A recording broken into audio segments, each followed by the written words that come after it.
Friends, ఈ వీడియోలో మనం బ్యాటరీస్ని లేదా సెల్స్ని యాంపియర్ అవర్స్లోనే మనం వాటి యొక్క రేటింగ్ని మెజర్ చేయడం జరుగుతుంది. అంతేగాని వోల్ట్ యాంపియర్లు కానీ కిలోవాట్ అవర్స్లో కానీ మెజర్ చేయడం జరగదు. దానికి రీజన్ ఏంటో ఈ వీడియోలో తెలుసుకుందాం. So battery is nothing but storage device అనమాట. అంటే ఇది ఒక కెమికల్ ఎనర్జీని స్టోర్ చేసుకొని దాన్ని ఎలక్ట్రికల్ ఎనర్జీగా కన్వర్ట్ చేయడం అనేటువంటిది జరుగుతుంది. ఈ ప్రాసెస్లో మనకి ఒక కొంత టైం వరకు మాత్రమే ఈ స్టోరేజ్ అయినటువంటి ఎనర్జీని మనము యూటిలైజ్ చేయగలం అనమాట. అంతేకాకుండా ఒక ఛార్జ్ చేయబడిన బ్యాటరీలో నెంబర్ ఆఫ్ మాలిక్యూల్స్ అనేటువంటివి లిమిటెడ్గా ఉంటాయి to create a flow of electrons in a circuit. అంటే ఈ సర్క్యూట్లో ఫ్లో ఆఫ్ ఎలక్ట్రాన్స్ క్రియేట్ చేయడానికి నెంబర్ ఆఫ్ మాలిక్యూల్స్ అనేవి లిమిటెడ్గా ఉంటాయి అనమాట.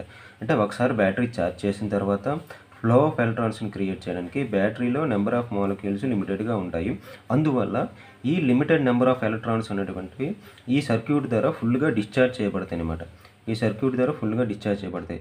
అంటే ఈ ఫ్లో ఆఫ్ ఎలక్ట్రాన్స్ టైం ట్రావెల్ని బేస్ చేసుకొని మనం బ్యాటరీ రేటింగ్ని క్యాలిక్యులేట్ చేయాలన్నమాట. బట్ మనకి ఎలక్ట్రాన్స్ అనేటువంటివి బిలియన్స్ మిలియన్స్లో ఉంటాయన్నమాట.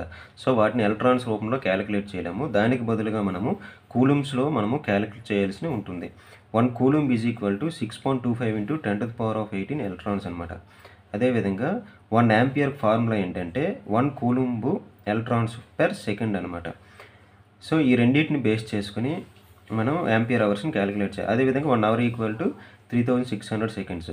సో ఇప్పుడు మన బ్యాటరీని యాంపియర్ అవర్స్ని ఎందుకు మెజర్ చేయాలంటే, ఫర్ ఎగ్జాంపుల్ 1 యాంపియర్ అవర్స్ తీసుకుంటే amps is nothing but coulomb per second అనమాట.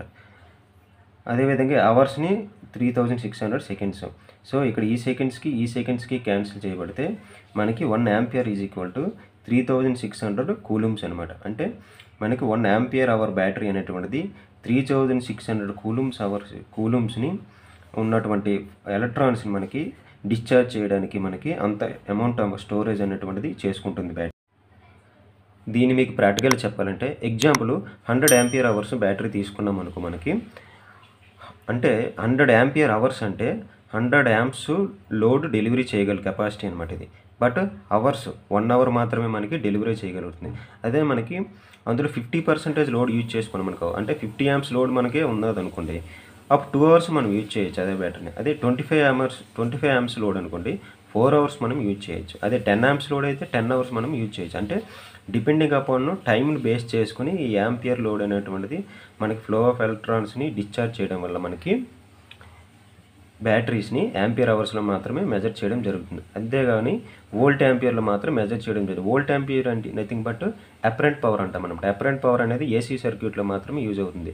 బట్ ఇన్ డీసీ సర్క్యూట్లో ఫ్రీక్వెన్సీ 0 కాబట్టి డీసీలో మనకి ఎటువంటి అపరెంట్ పవర్ కానీ రియాక్టివ్ పవర్ కానీ ఉండడం అనేది జరగదు. అందువల్ల బ్యాటరీస్ని ఆల్వేస్ మనము యాంపియర్ అవర్స్లో మాత్రమే మెజర్ చేయడం అటువంటిది జరుగుతుంది.